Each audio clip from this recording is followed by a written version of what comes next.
தமிழ் தேசிய உறவுகள் அனைவருக்கும் வணக்கம்.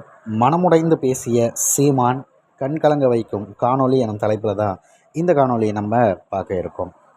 நாம் தமிழர் கட்சியுடைய தலைமை ஒருங்கிணைப்பாளர் செந்தமிழன் சீமான் அவர்கள் தேர்தலுக்கு பிறகு அதிகமாக ஊடகங்களையும் அதே நேரத்தில் பொது நிகழ்வுகளிலும் பொது கூட்டங்கள் அப்படிங்கிற மாதிரியான எந்த விஷயத்திலையும் அதிகபட்சமாக அவர் தலை காட்டுவதே இல்லை. அதற்கு மிக முக்கியமான காரணம், அவர் பேசக்கூடிய அந்த பேச்சுக்கள் மக்களிடம் சரிவர கொண்டு போய் சேர்க்காத ஊடகங்கள், அதன் மீது இருக்கக்கூடிய சின்ன சின்ன மனஸ்தாபங்கள்.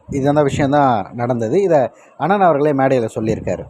சமீபத்தில் அண்ணன் அவர்கள் திருப்பூரில் ஒரு கல்லூரியில் போய் பேசுகிறாருங்க.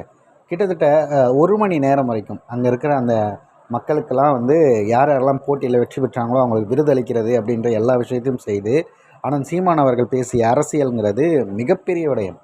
எங்கே தொடங்கி எங்கே முடிக்கும்ன்ற மாதிரி, அதாவது காமராஜர் ஆட்சி காலத்தில் நடந்த அந்த விஷயங்களில் இருந்து இப்போ யார் ஆட்சிக்கு வந்திருக்கா பாருங்கள், என்ன ஒரு கேலி கூத்தெல்லாம் நடந்துகிட்ருக்குங்கிறத அங்கே இருக்க இளைஞர்களுக்கு ஒவ்வொன்றாக புரியும்படி பேசியிருந்தார். இன்னும் சொல்லப்போனால் அங்கே இருக்க மொத்த பேருமே அண்ணன் அவர்கள் பேச்சுகள் கேட்கும்போது ஆரவரமும் கைத்தட்டல்களுங்கிறது குறையாமல் இருந்தது. அந்த அளவுக்கு அண்ணன் பேச்சுகளை கேட்டாங்க. கடைசியாக முடிக்கும்போது அண்ணன் அவர்கள் ஒரே ஒரு முறையாவது ஏதாவது ஒரு பாடலை பாடி செல்லணும் அப்படிங்கிற மாதிரி ஒரு ரெக்வஸ்ட் வைக்கிறாங்க. இது கேட்கும்போது நமக்கே ஒரு மாதிரி இருந்துச்சு. இப்போ ஒரு சிங்கர் வராங்க அப்படின்னும்போது அந்த மாதிரியான ஒரு விஷயம் கேட்டாங்கன்னா அது பெருசாக இல்லை. ஒரு அரசியல் ஆசான் வராருன்னு உடனே அவருக்கான விஷயம் இருக்குது. அந்த அரசியல் சம்பந்தமான கேள்விகளை கேட்டிருந்தாங்கன்னா மனதளவில் மகிழ்ந்திருக்கலாம்.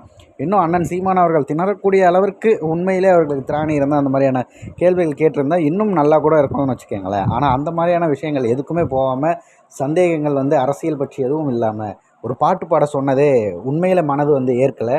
ஆனாலும் அந்த இடத்த தட்டி கழிக்காமல் அங்கே நின்று அண்ணன் சீமான் அவர்கள் அவர்களுக்காக ஒரு பாடலை பாடி அங்கே இருக்க அத்தனையும் அரங்கம் முழுக்க அதிருது. அடுத்து அந்த ஒரு மணி நேரத்தில் அனைத்து வீடியோக்களும் இன்ஸ்டாகிராம், ஃபேஸ்புக் அது இதுன்னு வைரல் ஆகுதுங்க. ஆனால் பாடி முடிச்சிட்ட பிறகு அண்ணன் அவர்கள் ஒரு வார்த்தை சொல்கிறாரு, இவ்வளவு நேரம் நான் விஷயங்கள் பதிவு பண்ணேன், அது எதுவும் உங்கள் மனசில் நிற்கலை, நல்லா வாங்க, ஒரு நல்ல தலைவரை தேர்ந்தெடுங்க, நீங்களும் பெருமையோடு நல்லா வாழணும் அப்படிங்கிறத நான் சொல்லி வாழ்த்திக்கிறேன் அப்படின்ற மாதிரி சொல்லிட்டு போகும்போது மனசே ஒரு மாதிரி உடஞ்சிருச்சுன்னு தான் சொல்லணும். எத்தனை பேர் அந்த காணொளி பார்த்தீங்கன்னு தெரியல. அதை பார்க்கும்போது அவ்வளவு வலியாக இருந்தது. ஒருத்தர் எந்த அளவிற்கு மக்களுக்காக இறங்கி இது நம் மண்ணுடா, நம்மளுடைய மலைடா, இதெல்லாம் நம்ம காக்கணும், நம்ம அடுத்த தலைமுறைக்கு கொடுக்கணும் அப்படின்னு சொல்லிட்டு, அதற்கு நம்ம மண்ணுக்கான ஒரு அரசியல் இருக்குது. அதுதான் நம் பேசக்கூடிய மொழி. தமிழ் மொழியை முன்னிறுத்தி தான் நம்ம இந்த அரசியலை முன்னெடுக்க முடியும். அதனால் இது தமிழ் மக்களுடைய அரசியலுங்கிறதால தமிழ் தேச அரசியலை நம்ம பேசுகிறோம். இதுதான் தமிழ் தேசிய அரசியல்னு சொல்லி இவ்வளவு புரிய வைக்கிற ஒரு மனிதனை 15 வருடங்களுக்கு மேலாக மக்கள் செய்யக்கூடிய பிழையை அத்தனையும் கடந்தும் அவர் இவ்வளோ விஷயத்தையும் நிற்கிறாருன்னும் போதே என்னால் ஏற்க முடியல. ஆனால் இந்த நேரத்திலும் அவர் எப்படி அண்ணனை அணுகிறாங்க அப்படின்னும்போது தான் மிகவும் வேதனையாக இருந்தது. இந்த விஷயம் எப்போ மாறும் அப்படின்னு எனக்கு தெரியல. ஆனால் அவர் இருக்கும்போதே இந்த விஷயங்கள் எல்லாமே நடக்கணும். அண்ணன் இருக்கும்போதே நிச்சயமாக தமிழ் தேசியம் வெல்லணும். மற்றவர்கள் எப்படியோ எனக்கு தெரியாது. நம்மளுடைய ஆசை ரொம்ப குறைவானது. அண்ணன் அவர்களாவது சட்டமன்றத்துக்கும் சென்றாகணும். மற்ற எல்லாரும் போகிறாங்களோ இல்லையோ, அது நடக்குதோ நடக்காதோ அப்படிங்கிறதெல்லாம் கடந்து அண்ணனாவது நிச்சயமாக சட்டமன்றத்திற்கு செல்ல வேண்டும்.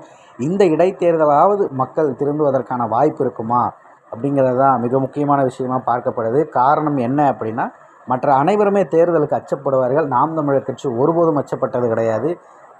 தோல்வியை பற்றியும் கவலைப்பட்டதும் கிடையாது. அதே போல தான் இம்முறையும் அண்ணன் சீமான் அவர்கள் நிச்சயம் இடைத்தேர்தலில் போட்டியிடுகிறார். அந்த இடத்தில் அண்ணன் வெல்லணும், வெல்ல வேண்டும் அப்படிங்கிறது தான் அனைத்து தமிழர்களுடைய கோரிக்கையாக இருக்கிறது. அதற்காக இப்பொழுது நம்மால் முடிந்த அளவிற்கு அண்ணனுக்கு ஆதரவாக நிற்போம்.